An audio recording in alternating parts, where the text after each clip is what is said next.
Welcome back. We're at day 4 here out of our 25 days of Rummas. So hopefully you got a chance to watch yesterday's day 3 reveal to see that what we pulled out of our Advent calendar version is the Bacardi Peach Red. So we know Bacardi makes lots of different offerings, all sorts of things. They are one of the biggest companies, but this is a peach flavored one, and we took a little sample last night, and it was a little bit, to me, it was a little bit harsh. But what we're gonna do is we're gonna mix this. We're gonna make a drink out of this one. So again, Bacardi, one of the big boys there in all of the rum world here. So again, we're gonna try this one. I've never had the Bacardi Peach Red before, so we're gonna see what we can make with this. All right, so what we're gonna make here with our Bacardi Peach Red is a Fuzzie Eddy cocktail. Again, there's not a lot you can probably make with this thing. And you probably, something that you got, anything that would probably a peach schnapps, and you could probably replace the peach schnapps with some rum instead. Again, it's probably a little bit more higher proof in alcohol. So we're gonna make the Fuzzie Eddy cocktail. So again, this is gonna be 2 ounces of orange juice, 1 ounce of the Bacardi Peach Red, and then 1 ounce of Malibu coconut rum. Now, I don't have the Malibu coconut rum, but I do have other coconut rum that we're gonna substitute. So I'll post this link in the show description there. So all right, so first, again, it says go ahead, pour the Malibu and the peach rum. So instead, like I said, we're going to go with our home state company here, Wicked Dolphin. And it should be familiar. You had seen them also last night's cocktail that we made, which actually was pretty good. So I think we renamed the cocktail that we were going to make. So all right, so this calls for 1 ounce of both of the liquors. So again, hopefully you've probably seen maybe some time ago, I talked about if you have some of these Robitussin or NyQuil caps still laying around, they make for perfect sizing if you're not really good with pouring or you want to make sure you get the right amount. Again, you know me, I don't really worry too much about being exact. I have a heavy hand when I pour and make my cocktails. So again, right at the top is 30 milliliters. Then there's also a mark for 15, but 30 milliliters is approximately 1 ounce. So what you can do is fill that all the way up, and you have your right measurement. So again, what I'm gonna do here, I'm gonna pour, and hopefully we have enough for all. All right, so there's 1. Uh-oh, somebody's getting a weaker drink. Maybe we'll just have to, oh well. All right, and here's our next. All right, yeah. Like I said, somebody's getting a stronger drink and someone's getting a weaker drink, right? It's kind of like the Goldilocks. All right, so next, like we said, we're gonna go ahead and pour 2 ounces of orange juice in now, okay? So it's gonna be 2 of these. All right. And as usual, making a mess, and I'll try to also be a little short on our orange juice, just to hopefully try to keep our proportions about the same. And that's all it says. That's all the recipe says. It doesn't say shake it or anything like that. It's just go ahead and drink it. So which one do you want, the strong one or the weak one? She's gonna go with the weak one. Sam, the drink elf.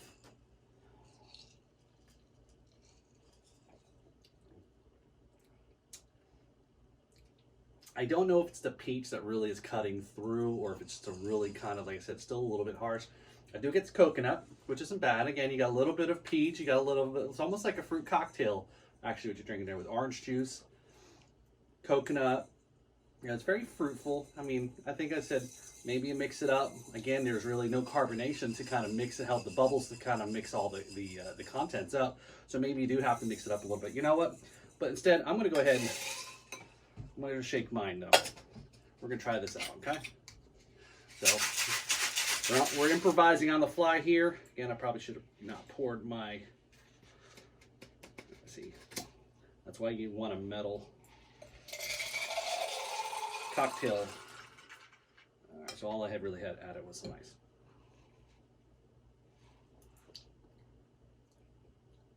Yeah, I don't know, again, if you want to mix yours. And again, I don't know if it's necessarily, it's just the peach flavor. It's, this is, again, this is kind of an odd flavor. I don't normally eat peaches. I don't live in Georgia, right? Oh, wait. See, that's why you mix with clean ice or fresh ice, I guess I should call it. So I still don't know if it really did a whole lot.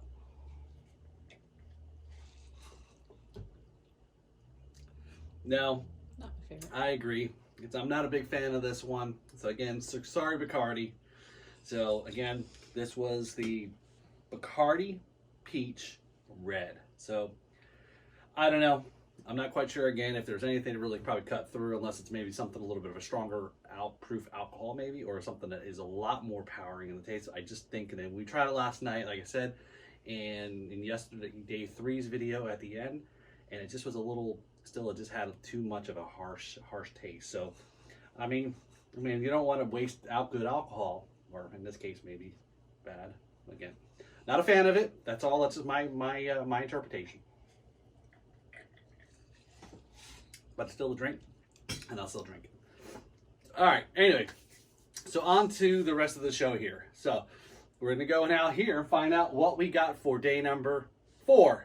Right, and I messed that up yesterday. All right, so day number 4, what do we got? We have Admiral Nelson's Watermelon Rum. I have no freaking idea what the hell to do with watermelon rum, okay?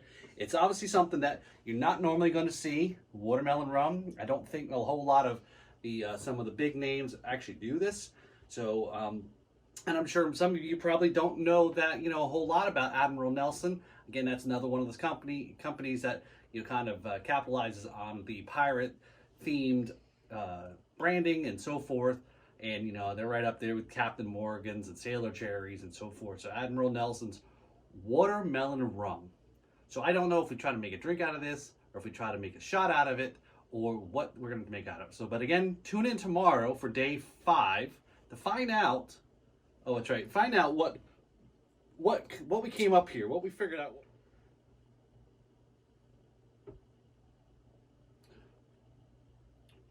It definitely tastes, you definitely get a taste of the watermelon. It's a little strong too. There's a little bit of a upfront burn, Here, let's see what you think. I know I already just mixed. I know I'm cross-contaminating stuff here. We've already made just a drink with this, but again, you still can definitely get the taste of it. There's an upfront burn, right? Mm-hmm. But then on the back end, you get the watermelon. So it can be a little deceiving. Again, a lot of folks that kind of get a little afraid of that burn up front, whether it's the burn on the back end or the heat. It's got a good taste. It's got it's not too bad. Actually, it's a definitely an interesting flavor.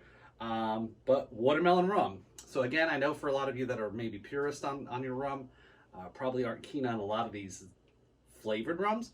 But again, this is a fun thing, right? Fun. What do they say? Rum is fun. So all right. So there we go. We had our day 4. We had a little bit of our rum challenge for tomorrow's video for watermelon rum. We'll tune in to find out what we did. And we've already told you our verdict on our peach rum here too. So again, this is Paul. To make sure you're following along, we're up to day 4 now. So tune into our YouTube there and watch the other videos if you hadn't. If you haven't watched where this all started last year, this is what happens when you're in the lockdown. You get creative and then you do things like this. So again, hope you're all having a great holiday and see you tomorrow for day 5. Cheers.